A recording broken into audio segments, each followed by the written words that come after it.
Okay, I think we'll get started. Thank you very much for coming to this talk. We are very, very happy in political science and security studies.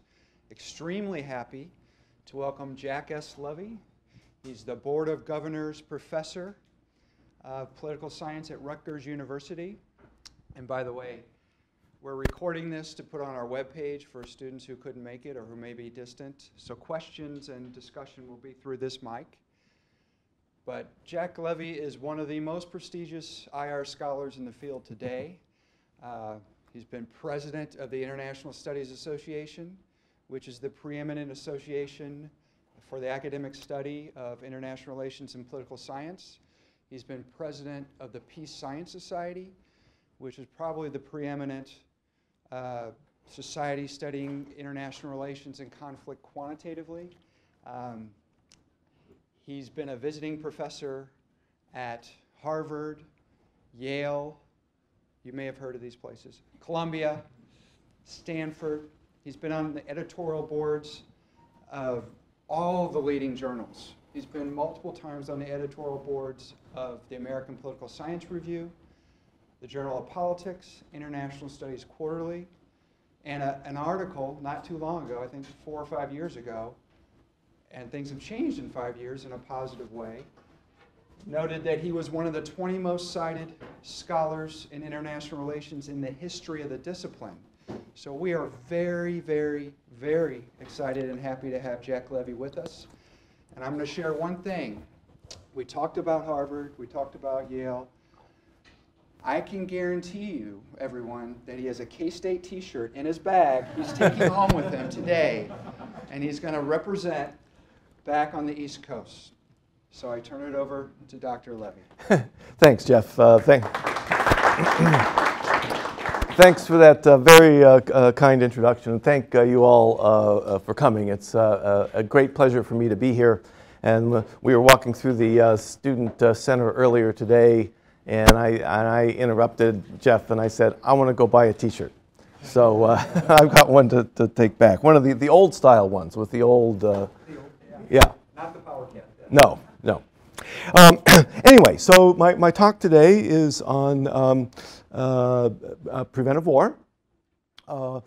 As we go through, if you have any questions of clarification, please feel free to ask, but other kinds of questions are probably best saved for the end.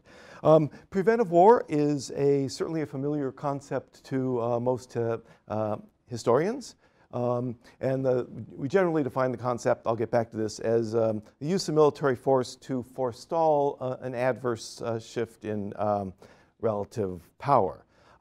So if you read the historiography on war, certainly goes back at least as far as Thucydides, who said what made the Peloponnesian War inevitable was Athens, the growth of the rise of Athens' power and the fear this caused in Sparta. Actually, I think that's a more and I've quoted that as an example of preventive war. Others have too. I think it actually gets a little bit complicated, and I want to study that more in the future. But we find many other statements. I won't repeat the memo from the Japanese General Staff, which is up on the screen about better now than later.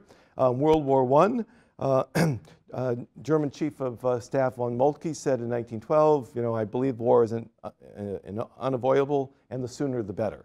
And then at the same meeting, he said the enemies are arming more strongly than we. So this sort of fits the general idea. So it's certainly in the history of the study of war, preventive war is a common theme. Preventive war is also an important concept in a lot of the theoretical literature. It's certainly prominent in a wide range of realist theories.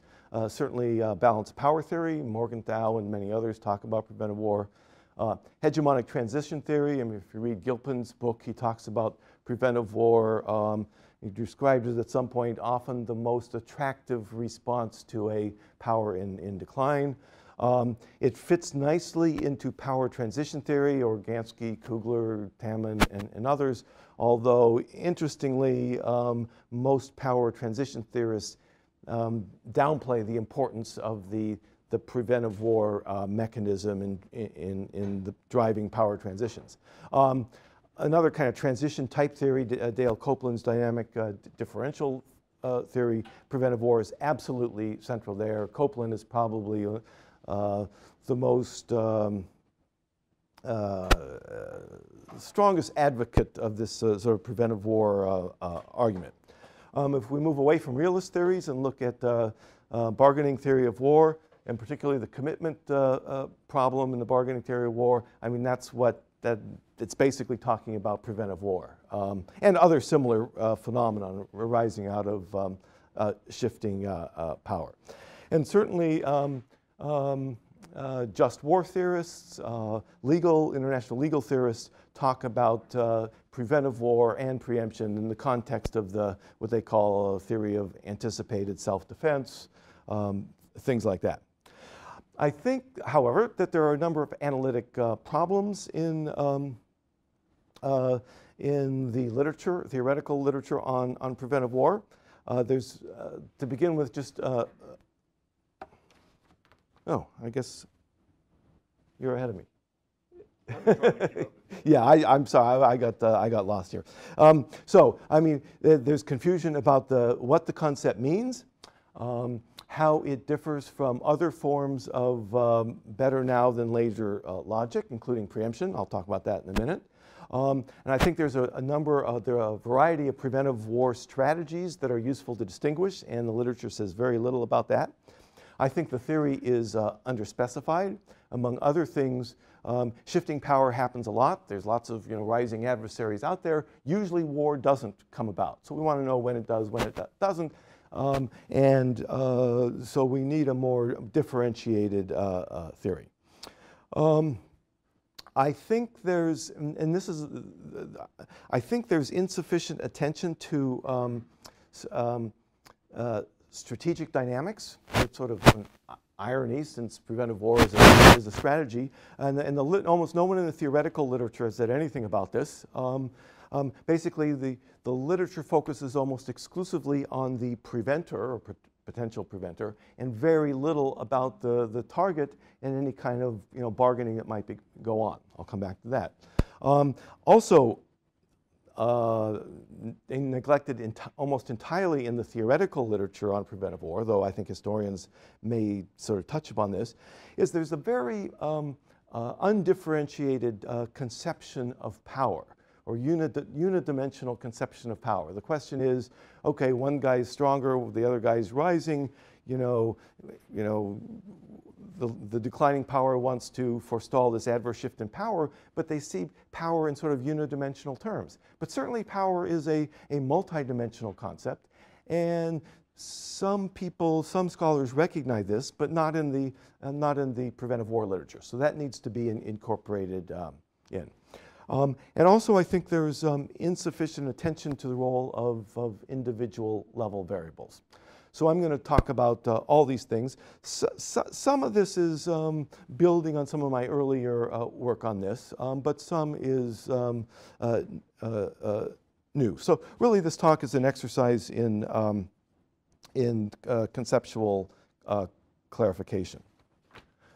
So. Technically, preventive war is a national level strategy, not a dyadic level outcome, and I'll come back to that in a minute. Preventive war is not a type of war. It's a national strategy. Okay, but as I said, it's the use of military force to forestall an adverse shift in relative power. And it's driven by the perception of a rising adversary and by the fear of the consequences of that rise. And that fear includes, most generally associated with the shift in power, is the decline of your bargaining leverage as your power declines in relative terms, the likelihood that the adversary is going to make increasing demands as it gets stronger, and the risk of war as a result of that, or the increasing price that you would have to pay in order to avoid a war in meeting the other guy's demands. So the strategic logic underlying this preventive war strategy is better now than later. But as I'll say in a minute, there are other types of better now than later logic, including preemption, and we need to differentiate those.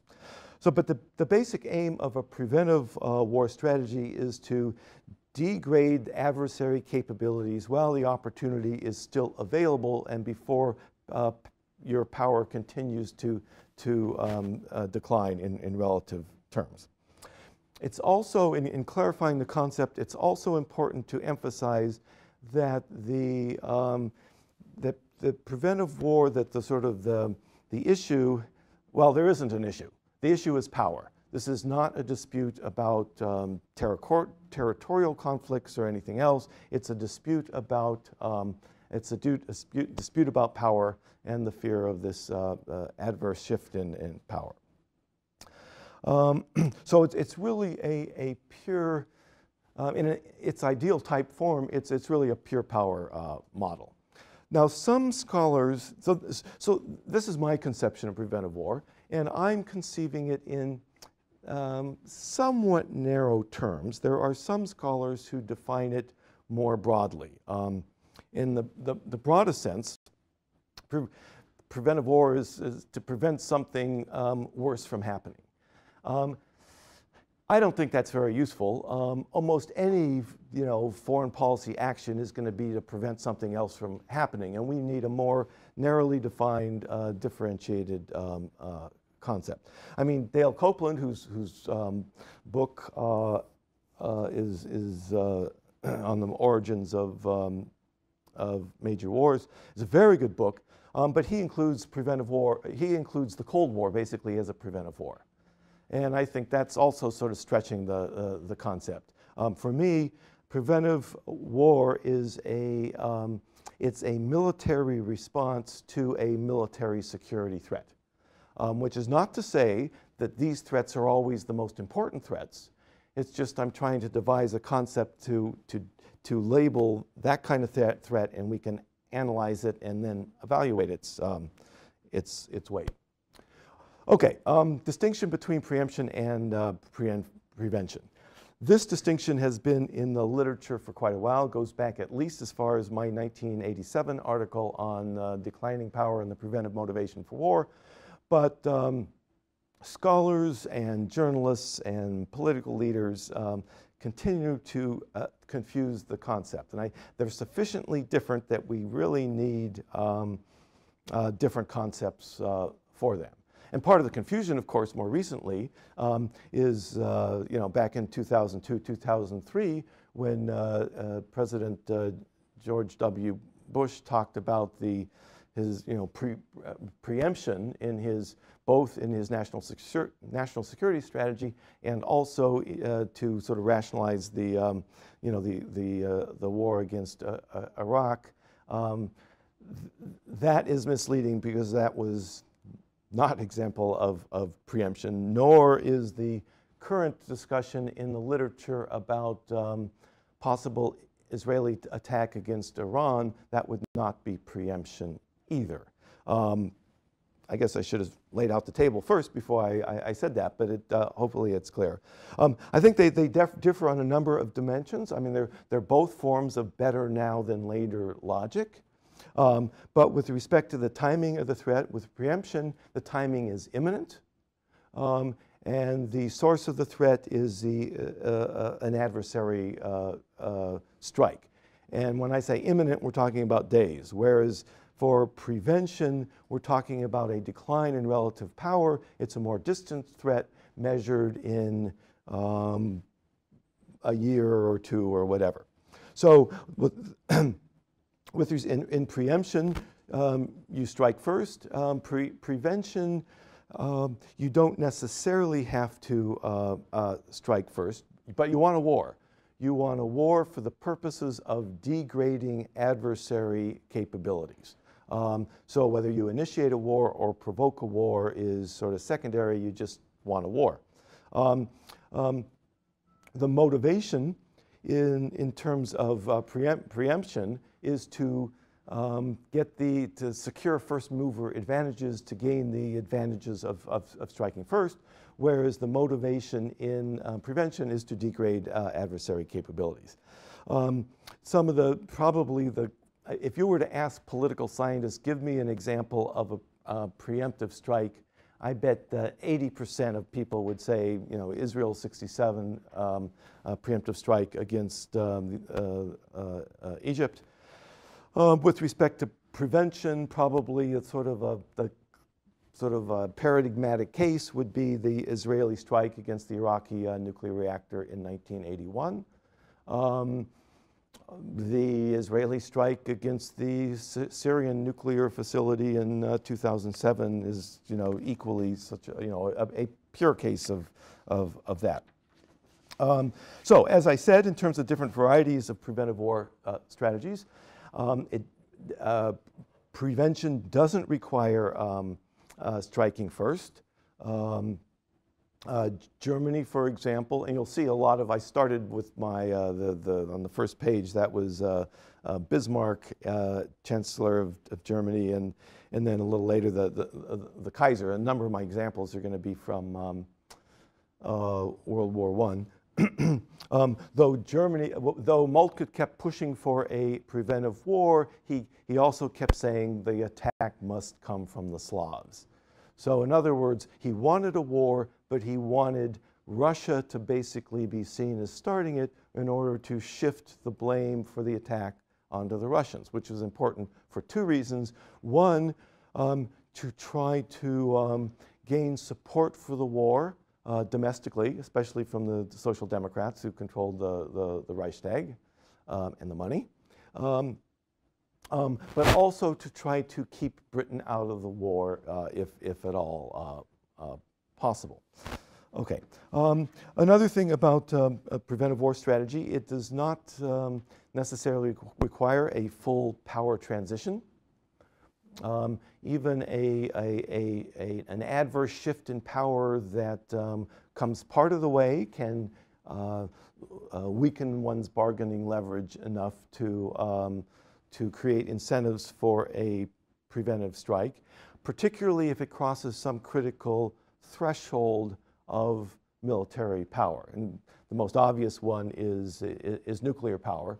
And so in 1981, it was not, Israel did not fear that Iraq would become suddenly more powerful in some aggregate sense than Israel, but that by crossing the nuclear threshold, it would give it bargaining leverage against Israel that would fundamentally change the nature of the strategic relationship in the context of the Middle East.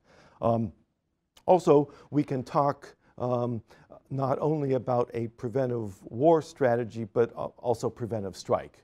And especially if it's a limited power shift, you may do a preventive strike that is limited in nature. And whether that escalates, whether that remains a strike or whether it escalates to war depends as much on the response of the target as it does on the preventer. For the most part, when we're talking about preventive war strategy, we usually frame it primarily in dyadic terms, one state against a rising adversary, but third states can also be important in a couple of different ways.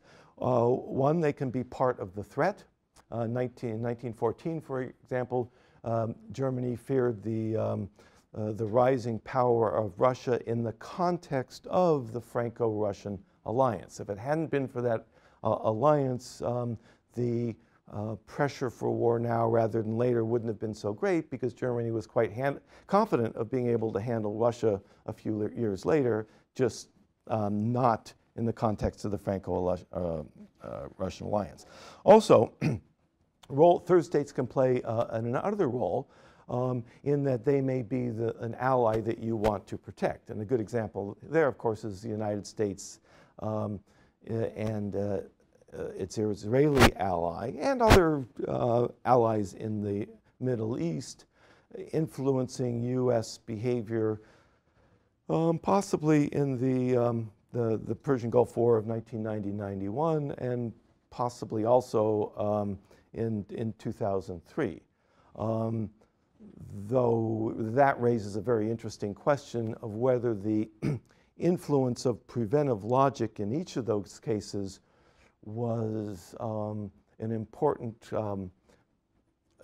cause of the administration's intervention in the war, or whether it was a primary means of selling the war to the American people. And that it certainly was, both in 1991 and in 2003. Okay, another point, and which I will also come back to. Sometimes preventive war is interpreted to be kind of defensive and therefore ethically justifiable. I'm not going to talk about just war theory here, but I do want to say that preventive war is not necessarily defensive. And the question of the morality and whether it satisfies criterion for just war is a very, very complicated question. And in fact, probably the reason why George W. Bush and Condi Rice and others talked about preemption rather than prevention is that preemption is generally considered justifiable in terms of international law and most just war theory, at least under some conditions, whereas it's much more difficult to, at least international lawyers and just war theorists say it's much more difficult to justify a sort of preventive strike. Although that literature is changing now that you have, nuclear weapons and possible non-state actors that are non-deterrable. I think that's really thrown the whole justifiability of the normative justifiability of preventive war is sort of, that's a very contested area now, more than it used to be. Okay, let me get back to the point that, as I conceive it, preventive war is a strategy, not a type of war. And it's quite common to talk about preventive war as type of war. In fact, most people probably do. They ask, well, was World War I a preventive war? Or was the Iraq War a preventive war? And I think that framing is analytically very misleading. Among other things, it confounds cause and effect, because you're basically saying it was a preventive war, then you ask what the cause was. Well, it was prevention.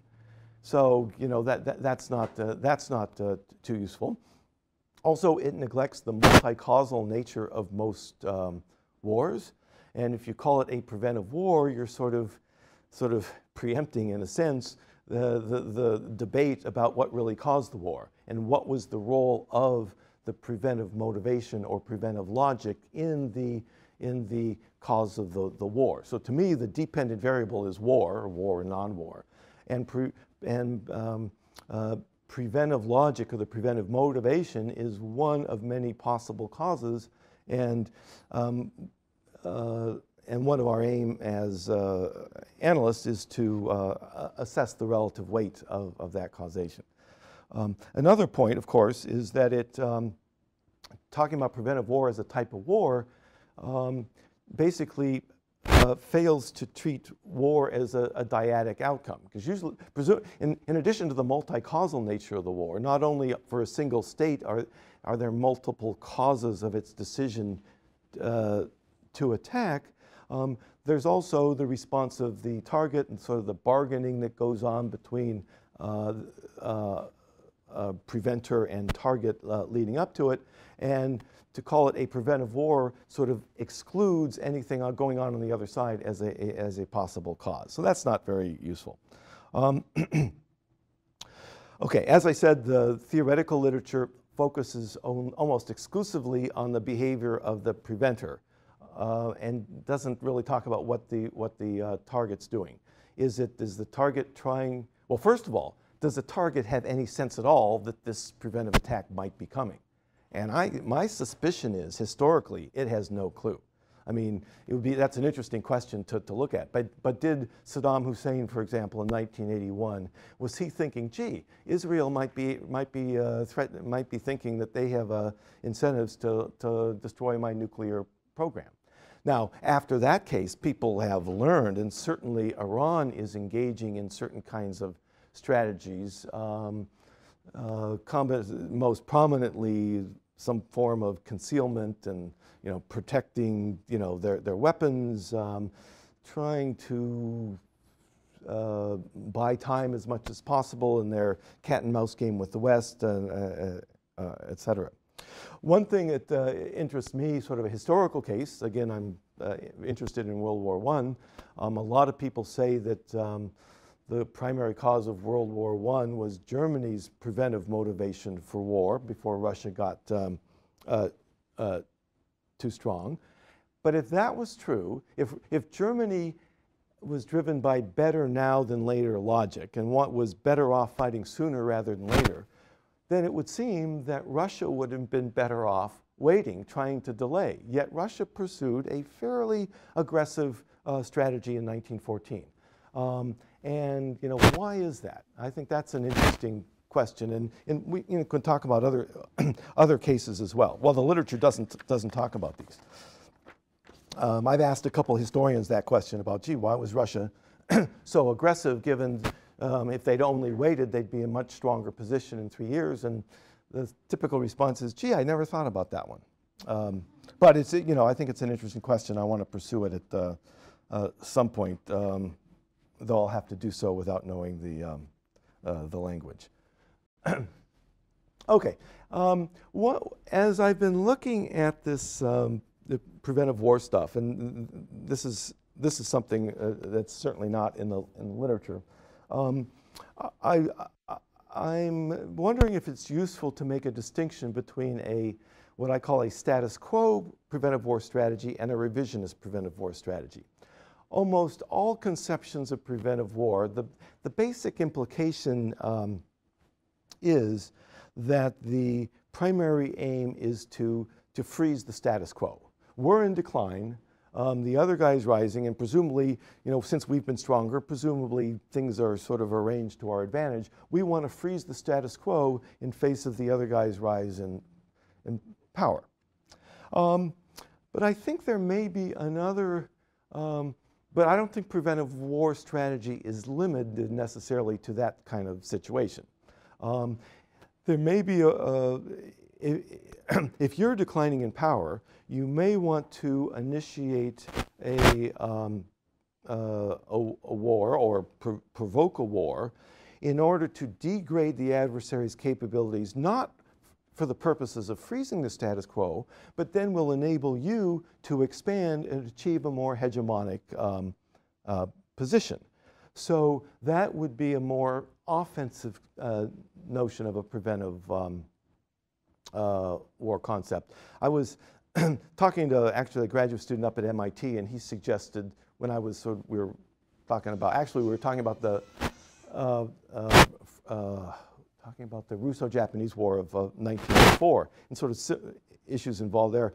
And I don't like the offensive concept, because the offensive preventive war implies that the other one is defensive in a kind of normative sense. And I'd like to, I'm not perfectly content with status quo revisionist, but I think that these carry a little bit less normative baggage. And then when I was looking at some of the literature on World War I, and I realized that this distinction is built into some of the debates about the causes of World War I. Was Germany's aim simply to maintain its position as the strongest of the European powers, and seeing a rising Russia try to start a war to degrade Russia's capabilities? Or was it a situation of they wanted to take, in the context of shifting power, this was their last position this was their last opportunity to achieve hegemony if they wanted it. In fact, one of the leading interpreters of World War I, Fritz Fischer, said, "This was not a preventive war fought out of fear and despair. I think he's responding to some historian, I'm not sure which, talked about fear and despair as driving German policy. It was an attempt to defeat the enemy powers before they became too strong and to realize Germany's political ambitions, which may be summed up as German hegemony over Europe. So I think those are two different types of preventive war strategies, and they're sufficiently different that we need sort of a typology there. But I'm not 100% sure that this distinction is analytically useful. I mean, some of the early realists, going back to Morgenthau, talked about revisionist states, status quo states, raises the question of, well, how do you really measure this or identify it? So I'm not sure. If anybody has any comments about that, I'm certainly be eager to hear them. But I do think it's potentially useful. Or to take another case, well, Russia, Japan initiating the war against Russia in 1904, was it to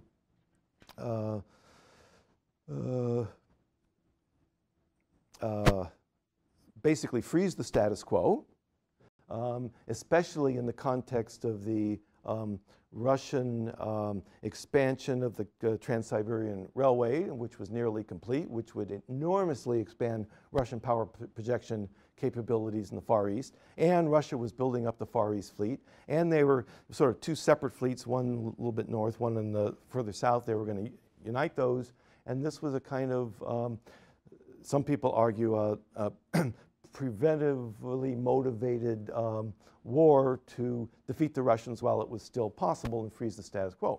Another interpretation is that Japan wanted to control the Korean Peninsula, and that this was the last opportunity to defeat Russia before they got too strong, and then expand and control all of Korea themselves. So that's a historical question, but I think these two different conceptions of preventive war nicely capture this difference in interpretation. Or to take another case, the Sinai War of 1956. I wrote a paper with a student about 10 years ago, basically arguing that for Israel it was a preventive war strategy to basically freeze the status quo. This was right after the Czech arms sales, well, Russian arms sales through Czechoslovakia to the Egyptians, and basically to degrade Egyptian capabilities before those arms became incorporated into the Egyptian arsenal, which would give the Egyptians a qualitative as well as a quantitative lead. Those are sort of two different, but the so-called new historians in Israel see it differently, that this was sort of they don't use I don't know if they use the preventive war concept or not, but they argued that this was sort of an expansionist war by Israel, and this was a good opportunity to do it before the Egyptians got too strong. So that would fit my sort of revisionist preventive war strategy. Okay, so I'll run through the next couple slides sort of quickly because I've talked about this a little bit before in print. So as I said, the preventive war theories are underspecified, though adverse shift in power often leads to a war, often doesn't. Certainly didn't Britain and US at the end of the 19th century. Britain and France in the 1930s, given the enormously rapid rise of Germany, Britain and France did not initiate or provoke a preventive war in the middle of the 30s. They chose an appeasement strategy as well. So we really need and that led me in a co-author to write a piece on entitled "The Preventive War That Never Happened," which was about the 1930s, because I think that was a puzzle. So we need to be able to explain when it does and when it doesn't. I mean, the basic framework that I start with would be sort of a rationalist framework of the comparing the costs, risks, and benefits of delay and the costs, risks, and benefits of war now. And the basic hypothesis would be that the greater the adversary's future advantage, the greater probability of war now. Key variables would include the certainty of this continued power shift, the magnitude of it. Is it going to be a complete power transition? How strong is the adversary eventually going to get? How quickly is this power transition going to go? And how long is it going to last? One question you could raise, are we talking about objective indicators of power, or sort of the perceptions of power by the declining state?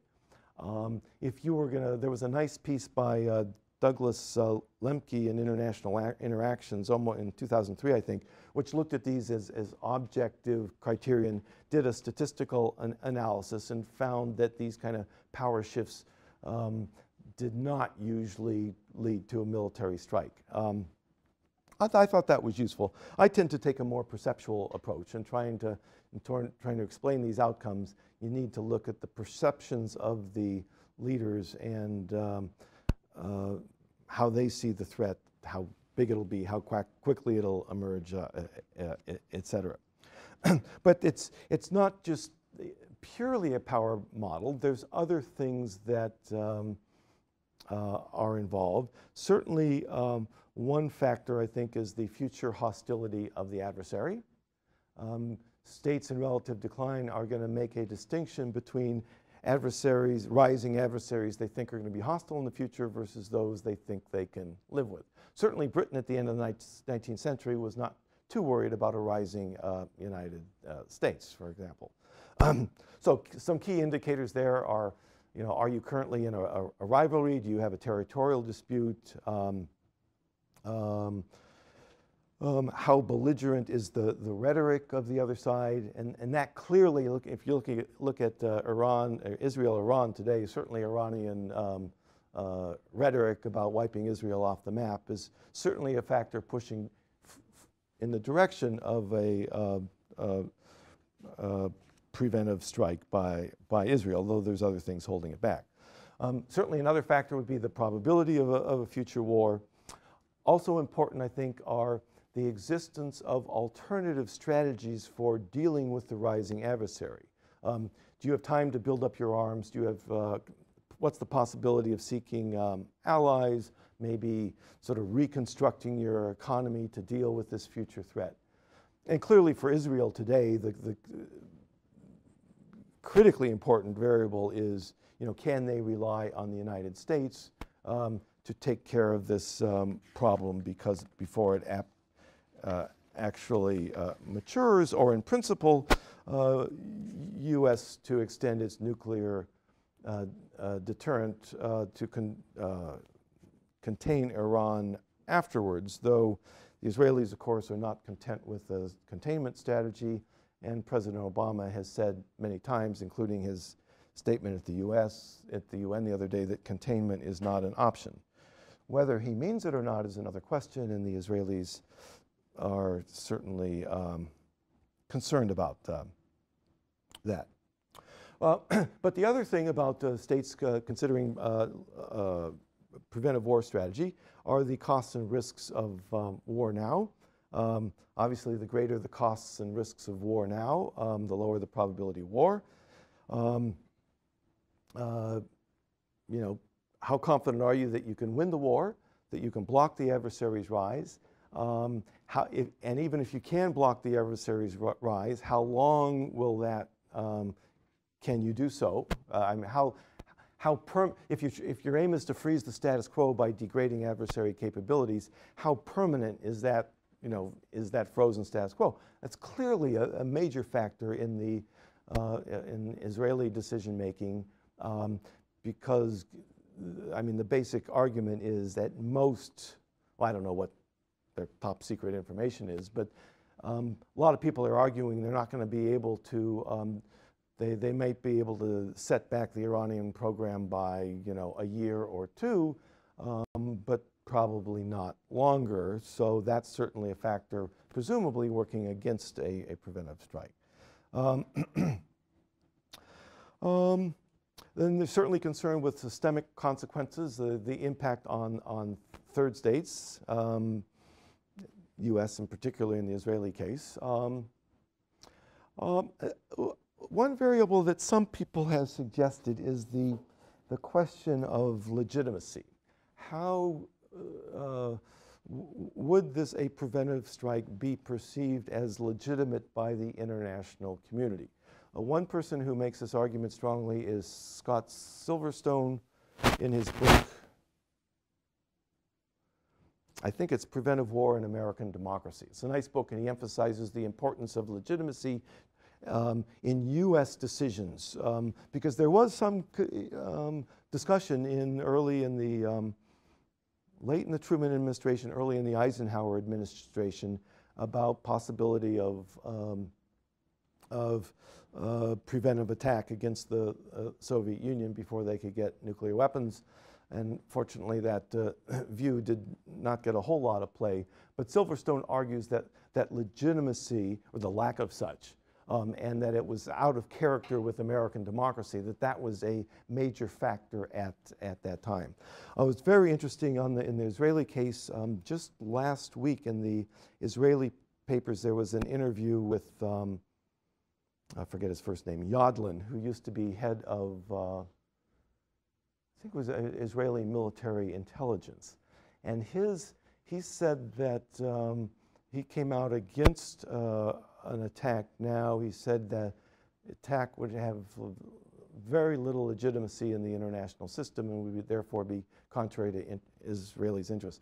And I thought that was interesting from the theoretical point of view, that it wasn't a pure power argument, that he brought sort of considerations of legitimacy into it. But that's an interesting, empirical question. How often does that thing reappear? Okay, a couple other things. Public support, leaders' response to risk and uncertainty. I want to talk a little bit more about the last two, but somehow I had deleted my slides on the public support, so I have no slide for that. But certainly one issue there is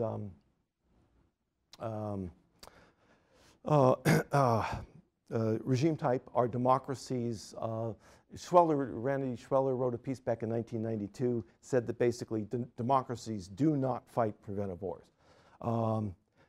Looking back, the argument's a bit quaint after sort of, because clearly we have examples. Certainly Israel, for one. U.S. came very close to a preventive strike against the North Korean nuclear facilities in 1994.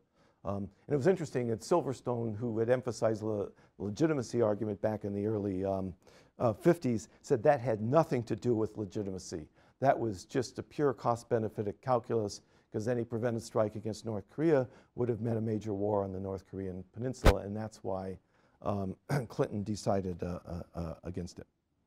One more thing on the democracy, non-democracy argument. I think any further research on this would have to get away from the dichotomy between democracies and non-democracies and look at a more differentiated conception of democratic regimes. Certainly Jeff and Emazet have done this in their work on diversionary war. I think a democratic leader in a presidential regime would face different kinds of constraints that a democratic leader in a coalition cabinet or some other type of parliamentary regime. Since I'm running behind, I better let me say just a little bit about risk and uncertainty. Each of these elements in the calculations about shift in power, there's enormous uncertainty about this, whether there's going to be a complete power transition, what's the risk of future war, are there intentions going to be hostile or whatever. So I think that the leaders' risk tolerance would be an important factor, and the leaders' time horizons would be important as well. Just very little about that in terms of attitudes towards risk. I mean, I think there's two sources of attitudes towards risk that I'd want to incorporate into any theoretical explanation. One are systematic sources that basically apply to all people, that it sort of seems to be sort of an evolutionary nature of our systems. And this relates to prospect theory and the idea that the individuals overweight losses relative to gains, and that they're risk acceptant in making choices among bad outcomes. Whereas if you're faced with good outcomes, you tend to be very conservative and lock in certain gains. That is, if you're facing bad outcomes, there's a tendency of about 70% of people, at least from experiments, to be willing to take disproportionately high risks in the hope of eliminating your losses, even recognizing that the result may be even worse losses. So those would probably tend to support, though it's complicated, tend to support to increase the probability of a risk acceptant decision for a preventive war strategy. But I think there's a lot of individual sources of variation beyond those that sort of part of human nature, if you want to use that term. Individual belief systems, personalities, emotional states, and time horizons and stuff. I mean, if you look at the debate going on in Israel today, it looks like very much Netanyahu is a major player in his belief systems and his concerns about risk. Or back in the case I did at 56 about Israel and Egypt, Ben Gurion and his sort of the impact of the Holocaust on him and things like that were extremely important. Another thing, I was doing some work on the 1930s, also fits into this time horizons thing. One thing that motivated, some people argue that Hitler's wars in the 1930s had a very strong preventive component. Basically that, especially the war against the Soviet Union, that as the Soviets were starting to industrialize, Hitler realized that by 1943 he could never deal with the Soviet military power backed by their financial strength. But in addition to that, Hitler's sense of his own mortality. He had I don't know that much about, haven't studied Hitler, but he had some medical problems. He was very aware of his own mortality, so that created short-term time horizons, sort of pushing for war sooner rather than later. Okay, I've gone over too long, but I do want to mention a couple other things. As I mentioned before, neglected in the theoretical literature on preventive war is any sense of multiple dimensions of power. And it raises the question, what kinds of power shifts in terms of these different dimensions are most threatening and most likely to trigger preventive war strategies? Clearly, Israel in 1981 and today are most concerned about military capabilities, and particularly nuclear capabilities. Some argue, and Dale Copeland is a leading proponent of this argument, in a very nice piece, I might add, in a symposium in International Interactions, I think it was April 2011, basically argued that Japan's strike against the United States in 1941 was a preventive strike, though admittedly a risky one, figuring that as the United States economy sort of was converted to a war economy and built up, there was no way United States would be able to, Japan would be able to deal with the United States in the future. Even 1941, it was a very risky war, but better now than later, better to take the risk now. And certainly that also brings in sort of the risk-taking tolerance. Tojo was quoted at one point saying that there are times you just have to close your eyes and jump off the something temple. I can't remember the name of a particular temple. So I think another question is, how do these different dimensions of power sort of interact in shifting power considerations? One hypothesis would be that the most dangerous power shifts involve, well, probably when there's shifts in all three. But even if, well, because economic power ultimately leads to military power, and also there's the underlying demographic power as well. And let me just quickly illustrate each of these with the 1914 example. So in terms of military capabilities, Germany was afraid that by, well, Germany had very strong intelligence that by 1917 the Russian army would be 40% larger than it was, 40% larger in 1917 than it was in 1914. The officer corps would be expanded by 29%. The railways would be completed, leading Chancellor Bateman Hollweg to say, this was spring of 1914, after the completions of the railways in Poland, our position will be untenable. In terms of the economic dimension of shifting power,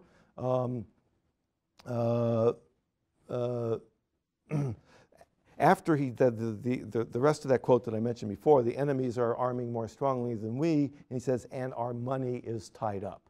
That is, Russia had more, in terms of financial terms, they could finance the war buildup much more effectively than Germany could, given Germany's political constraints domestically, more than anything else. In fact, Niall Ferguson, certainly a credible historian, argues that this was maybe the single most important factor in the calculations of the German General Staff in 1914. And then there's the demographic dimensions. I don't know how important this is, but Moltke did say we could not compete with Russia in masses. And I think there's some interesting literature about the influence of social Darwinist theory on Bateman and some of the others, but I'm not sure about that. But I think future research on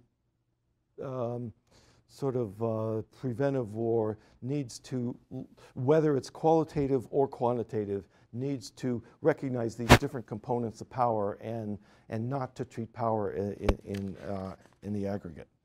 So I have some ideas about future research, but I